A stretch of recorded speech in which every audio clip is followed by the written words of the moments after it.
Reality therapy, choice theory, folks, society needs your help. People are suffering due to their total behaviors while in their cars. Put on your thinking caps, and at the end of this story, I'll ask you for your creative ideas to help people learn how to choose to suffer less. This is a story about an all too common social malady. It's a form of external control called road rage. It's similar to the common cold in that it won't kill you, but it sure takes the fun out of getting from place to place in a car, for the driver and the passengers. Most folks suffer from it on a continuum like the sniffles to pneumonia. Take Mrs. Walker, for instance. Her world is in balance. Life is as it should be. Everything is golden. She's a caring person who practices the 7 caring habits. She accepts and respects other people. Howdy, neighbor. How are you this fine day? Why, I'm great, thank you. She has a basic trusting nature. She is happy, pleasant to be around. She respects others and supports her family and friends. She encourages everyone she meets. She loves nature. Why, she wouldn't hurt a flea. Now, nice Mrs. Walker owns a motor car, a snazzy little hot rod she calls the Silver Bullet. Once behind the wheel, the 7 deadly habits move into her thoughts. Her wants overtake her.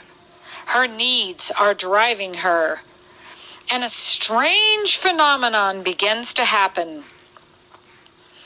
The gloves come off. Her whole personality changes.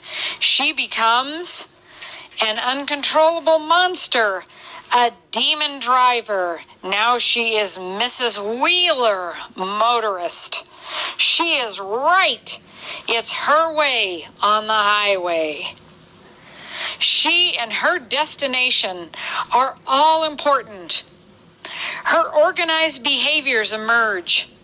She begins to criticize other drivers. Watch where you're going, stupid! She thinks she owns the road.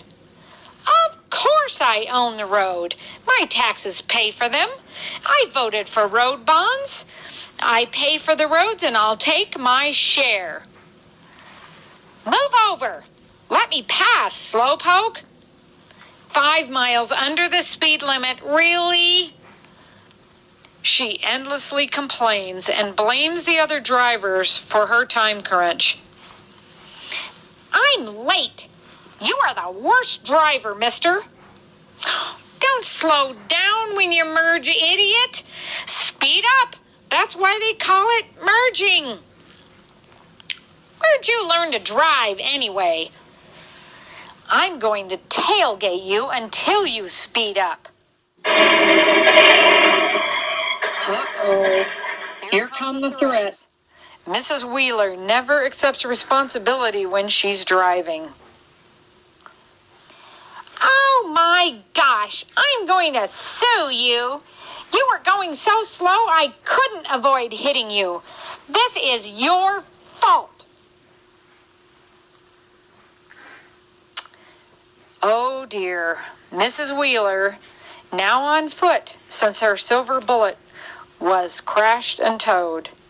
Deprived of her protective armor and powerful engine, she reverts once again to the sweet Mrs. Walker, pedestrian.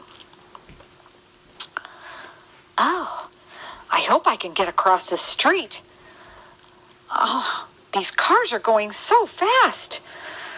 I'm kind of at their mercy. As she walks up the street to the car rental agency, her perceptions change. It's scary to be unprotected. I hope I make it in one piece. I feel threatened, so exposed. Gee, do I drive like that? I guess I'm a terrible driver. This is just punishment. This is what I deserve. I'll nag myself into being a safe, kind driver. Ooh, now I know how the other guy feels. But as she is given the keys to a new rental car, she is relieved. She has new protective armor, and the strange metamorphosis begins. Her fear-filled thoughts begin to subside.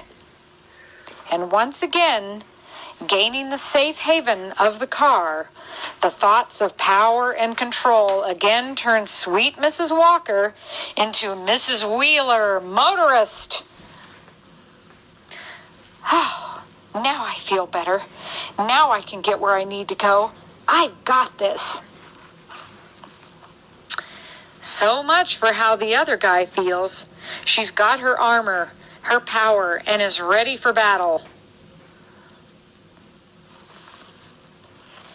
Oh, Mrs. Walker, when will you make better choices?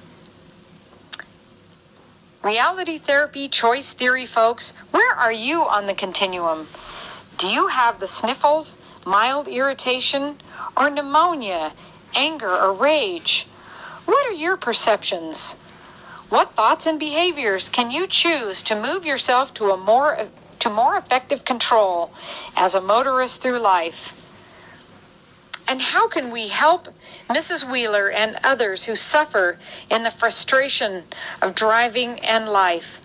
Dr. Glasser said we learn 95% of what we teach. So how can we teach choice theory and use reality therapy? What questions can we ask to help Mrs. Walker Wheeler self-evaluate and choose the thoughts and behaviors that will help her live in the persona of the nice lady she pictures in her quality world?